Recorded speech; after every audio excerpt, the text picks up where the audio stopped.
जोहार झारखंड, जय झारखंड। 88 साल का संघर्ष, शायद 88,000 बलिदान। 1912 में सर्वप्रथम मौखिक रूप से अलग झारखंड राज्य की मांग। 1928 में लिखित रूप से सर्वप्रथम अलग झारखंड राज्य की मांग इसलिए की गई थी कि अबुआ दिसम अबुआ राज स्थापित हो, यानी जो यहाँ के मूलवासी हैं, जिनमें आदिवासी तथा सदान, यानी यहाँ के मूलवासी के जल जमीन जंगल पर अधिकार हो, उन्हें उनकी ज़मीनों से कोई खदेड़े नहीं, भगाए नहीं, क्योंकि अंग्रेज़ लगान के माध्यम से यही करते आ रहे थे। इसलिए उन्होंने एक लंबी लड़ाई लड़ी अलग झारखंड राज्य। उसमें ना केवल उनके लिए अलग झारखंड राज्य का मतलब इस झारखंड की भौगोलिक स्थिति से जो अलग पहचान रखते हैं वह हमारे झारखंड का हिस्सा नहीं। भारत बृहद है, भारत का एक्सप्लेनेशन अलग है, भारत की परिभाषा अलग है, भारत हमारा राष्ट्र है, लेकिन झारखंड राज्य हमारी पहचान है। 88 साल का संघर्ष, 88,000 बलिदान और सन 2015 नवंबर धरती आबा बिरसा मुंडा की जन्म दिवस के अवसर पर इस राज्य का निर्माण अलग गठन किया गया।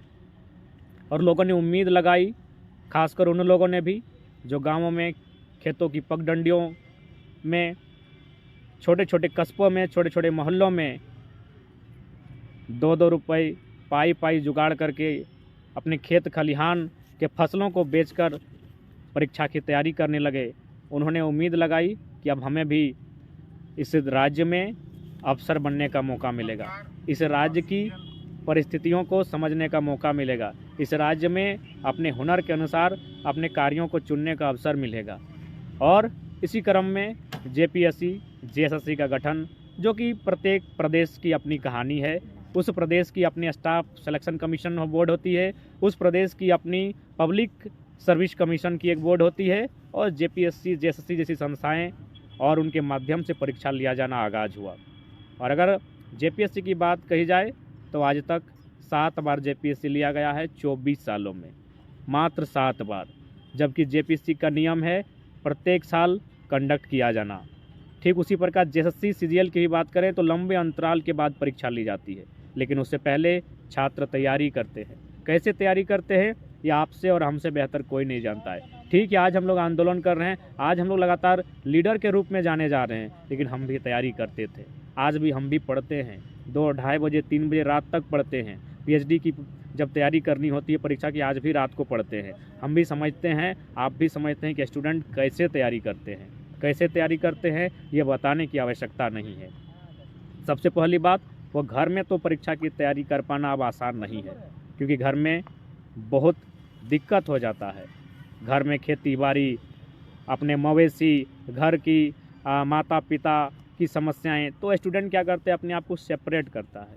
माँ कैसे भेजती है, मुझे याद है जब हमारे बैच में हमारे एक चचा के लड़के को हजारीबाग, उन्होंने कहा कि हम हजारीबाग से तैयारी करेंगे, हमें पूरा याद है, वह घर से बोरा में चावल भर के लेके जाता था। मुझे याद है विजय बस, रोहित बस, पम्मी बुंदेला और शिवम बस, और इन तमाम बसों को भी याद है जिनकी डिक्कियों में छात्र पीछे चावल की बोरी को भरते थे। अगर छात्र हजारीबाग में होता था तो उसके माता पिता सड़क पर उस बस को रुकवाते थे और उसके पीछे ताज़ी ताज़ी हरी सब्जियां भरते थे, और वह कह देते थे कि मेरा बेटा स्टैंड में आके रिसीव कर लेगा। उन चीज़ों को अपनी आँखों से देखे हैं, उन चीज़ों को नज़दीक से देखे हैं, क्योंकि हमारा गांव ही पड़ता है जीटी रोड में। यहाँ से हजारीबाग की दूरी लगभग 105 किलोमीटर के आसपास होती है। मैंने उन चीज़ों को देखा है कि किस प्रकार से माता पिता घर में, गांव में, और उन बसों के पीछे, मैं बसों का भी नाम ले रहा हूं, अगर 1-2 नाम छूट जाएं तो माफ़ कीजिएगा, शिवम बस, रोहित बस, बुंदेला, पम्मी, विजय इत्यादि जो बस सड़क पर चलते थे, उनमें पीछे उनके माता पिता साग सब्जियां भर देते थे, उन डिक्कियों में चावल की बोरियां भरते थे, यह कहकर कि मेरा बेटा वहां रिसीव कर लेगा। कहाँ रिसीव कर लेगा? हजारीबाग के बस स्टैंड में। और हाँ, वो बस स्टैंड में रिसीव करता था, उसे लज्जा आती थी, क्योंकि उसको लगता था उसके क्लास की अगर लड़के और लड़कियां, खासकर लड़कियां देखेंगी तो शायद वो उसका बेइज्जती का भाव फील होगा। लेकिन चूंकि लाचार स्टूडेंट, मुझे पूरी घटना याद है, वो अपने कंधों में उस बोरी को लाद कर अपने रूम में लेके जाता था। अगर साइकिल की सुविधा होती थी तो साइकिल में उन चावल की बोरियों को लाद कर वह रूम तक पहुँचता था, और उस रूम में 5 साल से लगभग 15 साल की एक उम्र सीमा को बिताता था, व्यतीत करता था। कई अवसरों पर देखा कि आगे के बाल आधे झड़ जाते थे। तमाम जो स्टूडेंट जो 10वीं में थे, उनकी आज की तस्वीर को देखें, जो लोग परीक्षा की तैयारी करते हैं उनकी, और जो लोग कुछ नहीं करते उनकी। जो लोग कुछ नहीं करते हैं मैं उनके प्रति कोई गलत भाव नहीं रखता हूं, लेकिन उदाहरण देता हूं। उनके बाल देखिए, उनके चाल देखिए, उनके हाल देखिए, ठीक ठाक मिल जाएंगे। लेकिन जो लोग परीक्षा की तैयारी करते हैं, एक कमरे के ताप में अपने आप को गलाते हैं, पिघाल देते हैं, उनकी स्थिति जाके देखिए। उनके आगे के बाल झड़ चुके होंगे, उनके बाल सफ़ेद हो चुके होंगे, और उनका पेट बाहर निकल गया होगा। किसी के आंखों में लगभग 50% तो आंखों में चश्मा चढ़ गया होगा। किस लिए? कि नहीं, मुझे अपने गरीबी की सीमा को लांघना है। हर परिवार, लगभग आधा परिवार आज झारखंड में गरीब है, बिल्कुल गरीब है। आधे परिवार झारखंड में गरीब हैं, लेकिन कोई हार नहीं माना है।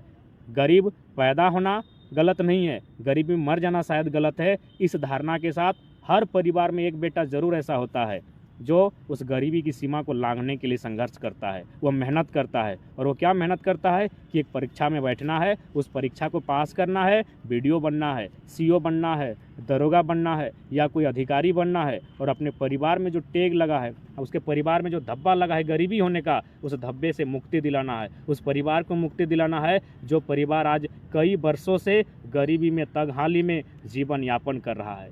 हर बेटा ये उम्मीद करता है कि मैं ही वह आखिरी पीढ़ी हूँ जो अपनी परिवार की स्थिति को सुधारूंगा, और इन उद्देश्य के साथ वो परीक्षा की तैयारी करता है।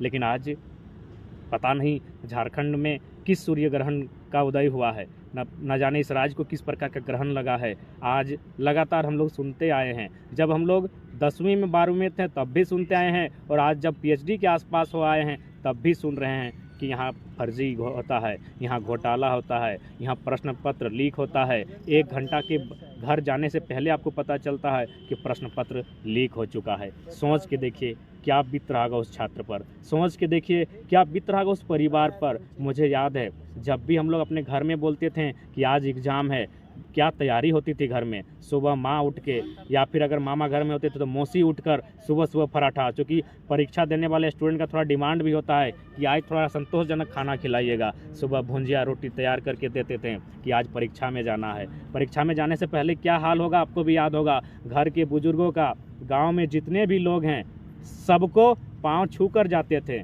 पाँव छूकर आशीर्वाद लेकर जाते थे कि परीक्षा को पास करें, परीक्षा को पास करें और कुछ बन कर आएँ। तो हम लोग मांग करते हैं 4 तारीख को जो एग्ज़ाम है, स्टूडेंट अगर उसको पोस्टपोन करने की बात करते हैं, रद्द करने की बात कह रहे हैं, तो स्टूडेंट के साथ हम लोग खड़े हैं। और साथ ही जो सिस्टम है, जो लोग जहाँ तक हमारी आवाज़ पहुँच रही है, उनसे भी हम निवेदन करेंगे। उनसे हमारा निवेदन होगा कि 15 दिनों के भीतर एक फेयर एग्ज़ाम कंडक्ट कराया जाए, 15 दिनों के भीतर एक साफ़ सुथरा एग्ज़ाम लिया जाए। और अब ऐसा नहीं कि 200 किलोमीटर दूरी में उसका सेंटर होगा। आप सिस्टम में हैं, बच्चे जो परीक्षा देने वाले जो होते हैं वह गलत करने की फिराक में नहीं होते हैं। उसको भी मालूम है कि उम्मीदों के साथ वो परीक्षा देने जा रहा है, वो अपनी गरीबी की सीमा को लांघने जा रहा है। वह गड़बड़ी नहीं करता है, गड़बड़ी ब्यूरोक्रेट्स करवाती है, गड़बड़ी मिनिस्टर के पैरवी करवाती है, गड़बड़ी जो बड़े अधिकारी वे करवाते हैं। इसीलिए अब अगर एग्ज़ाम हो 15 दिन के भीतर, तो सबसे पहले वो प्रखंड में होना चाहिए। आप 200 किलोमीटर की दूरी छात्र तय नहीं करेंगे।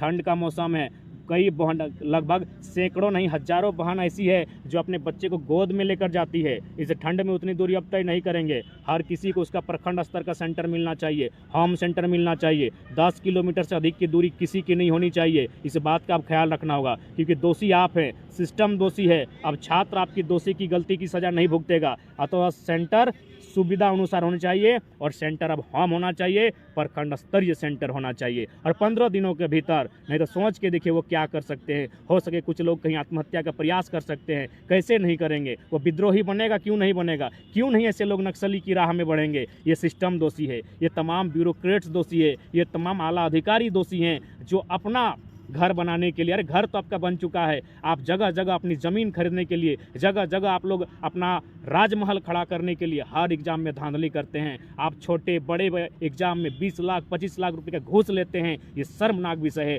न जाने, अरे लाखों लोग बताते हैं कफन में में जेब नहीं होता है, कफन में जेब नहीं होता है, फिर भी आपको समझ में नहीं आता है आप इतना पैसा क्या करेंगे, कहाँ कमा के लेके जाएंगे। एक आम व्यक्ति जिस परिवार की महीने की स्थिति मात्र 3,000 है, वो कर्जे में जाकर जीवन यापन करता है। अरे फ्री का चावल नहीं खाना है, उसके बच्चे को नौकरी दीजिए। हर घर में ऐसी व्यवस्था होनी चाहिए कि आज के डेट में 20,000 से 25,000 एवरेज अनुसार एक परिवार में एक नौकरी हो। वह फ्री का चावल नहीं चाहिए। देश के प्रधानमंत्री रहें चाहे राज्य के मुख्यमंत्री रहें, जो फ्री की सुविधाएं दे रहे हैं बिल्कुल बंद कीजिए। फ्री की सुविधाएं नहीं चाहिए। हर एक परिवार को सक्षम बनाइए। हर एक परिवार में कम से कम एक ऐसा व्यक्ति हो जिसको कम से कम 20 से 25,000 की सैलरी हो मंथली। आज के डेट में ये परिस्थिति आज होनी चाहिए।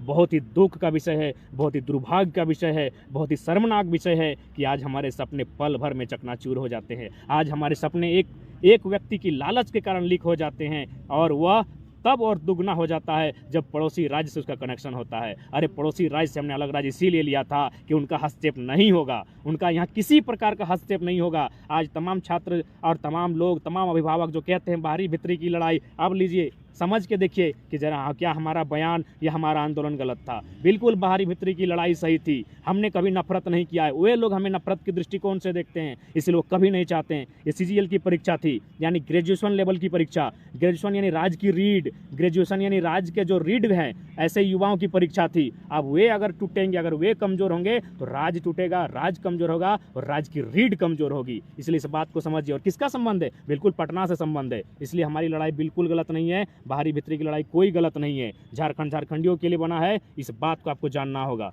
और नहीं तो फिर आए दिन ऐसा होता रहेगा। इसलिए आज अभिभावकों को भी शामिल होना होगा इस लड़ाई में। आज जब हम लोग आंदोलन कर रहे थे तो अपने जातिवाद का आंदोलन दिया। बताइए, क्या एक जाति के छात्रों के आंखों में आंसू है? क्या एक जाति के छात्रों के अभिभावकों के आंखों में आंसू हैं? जी नहीं। इसलिए हम कहना चाहेंगे बिल्कुल सारा टेंडर का खेल है, और जो भी परीक्षा एजेंसियां परीक्षा लेती हैं उसकी जांच होनी चाहिए, उनकी विश्वसनीयता पर जांच होनी चाहिए, उनकी भरोसे पर जांच होनी चाहिए, तभी उन एजेंसियों को एग्ज़ाम लेने की टेंडर दिया जाए। ये कहीं दुर्भाग्य का विषय है, ये शर्मनाक का विषय है। और हम लोग राज्य के छात्रों के साथ हैं, और आज जगह जगह जहाँ जहाँ आंदोलन किया जा रहा है, जहाँ हमारी सुविधा होगी हम वहाँ पहुँचेंगे। और साथ ही मैं कोल्हान को भी संदेश दूंगा, इसी वीडियो में कोल्हान वासियों को संदेश दूंगा कि आज आप देख सकते हैं कि जहाँ एक और छात्र निराश हैं, वहीं हमारे जो कोल्हान के साथी हैं जिनको आंदोलन करने के कारण आज अरेस्टिंग किया गया है। मैं प्रशासन से अनुरोध करूंगा कि ज़मीनें हमारी है, कंपनियां ज़मीन हमसे अधिग्रहण करती है और नियोजन नहीं देती है, मुआवजा नहीं देती है। अतः जो हमारे अगुआ साथी हैं, जो हमारे कोल्हान के फाइटर हैं, प्रेम मार्डी के साथ पूरा कोल्हान स्टैंड करे, प्रेम मार्डी के साथ पूरा कोल्हान खड़ा हो। हम ऐसी मांग करते हैं तमाम कोल्हान से, उम्मीद करते हैं तमाम कोल्हान वासियों को संदेश देते हैं कि हमारे जो बड़े भाई प्रेम मार्डी हैं, जिनको अरेस्टिंग हुआ है, उनके साथ खड़े हों, उनके साथ लड़ें और आंदोलन को डट कर दें। अगर स्थिति होगी तो जेल भरो आंदोलन की तैयारी करें, लेकिन प्रेम मार्डी के साथ खड़े हों। और हम लोग मांग करते हैं 4 तारीख की जो परीक्षा है उसे पोस्टपोन किया जाए, उसे स्थगित किया जाए। उस परीक्षा को जब तक CBI की जांच ना हो, जब तक एक फेयर एग्ज़ाम कंडक्ट न करवाने का भरोसा ना हो, तब तक छात्रों के भविष्य के साथ, छात्रों के जीवन के साथ खेलना बंद करें। और नहीं तो फिर अब ये छात्र जाग चुके हैं, ये बिरसा की तरह, ये निर्मल की तरह जब इस राज्य में उत्पाती हो जाएंगे, उत्पात करेंगे, तब ये मत कहिएगा कि एक भारत एक लोकतांत्रिक देश है, कानून देश है, कानून सबसे ऊपर है। ये कौन सा कानून? कानून के नाम पर केवल अमीरों का कब्जा है, कानून के नाम पर केवल IAS IPS का बोलबाला है, कानून के नाम पर केवल मंत्रियों का बोलबाला है। कानून की जब बात आती है तो केवल छात्रों पर लागू होता है, कानून की जब बात आती है किसानों पर लागू होता है, कानून की जब बात आती है मजदूरों पर लागू होता है। कानून कानून कानून। लेकिन जो बड़े मछली हैं उस कानून रूपी जाल को फाड़ के निकल जाते हैं। आज देखते हैं ये कानून कहाँ है, आज देखते हैं लाखों छात्रों के भविष्य के साथ खिलवाड़ हुआ है, देखते हैं ये कानून कहाँ है, देखते हैं कितने IAS IPS इसकी गिरफ्त में आते हैं, देखते हैं कितने मिनिस्टर्स की गिरफ्त में आते हैं, देखते हैं JSSC के कितने आला अधिकारी इसकी गिरफ्त में आते हैं, और देखते हैं कितने गैर झारखंडी पटना में बैठे लोग इसकी गिरफ्त में आते हैं। तब कानून पर हमारा विश्वास होगा। हम जब आंदोलन करेंगे तब आप कानून की दुहाई देंगे। भारत एक लोकतांत्रिक देश है, सबसे ऊपर कानून है। देखते हैं कानून सच में सबसे ऊपर है, सच में कानून के हाथ बड़े होते हैं, ये आज देखने का विषय होगा। छात्रों के साथ है, लड़ेंगे, डटेंगे, अड़ेंगे, भिड़ेंगे, चाहे जो कुछ होगा, झारखंड के लिए लड़ेंगे और तमाम छात्रों के साथ सीजीएल के मुद्दे में हम लोग डट कर खड़े हैं। पूरा जेबी केसेस का परिवार खड़ा है, टाइगर जयराम महतो उनके साथ खड़ा है। जय झारखंड, जोहार झारखंड। सानू महतो झारखंडी को लाइक, फॉलो, शेयर, कमेंट करें।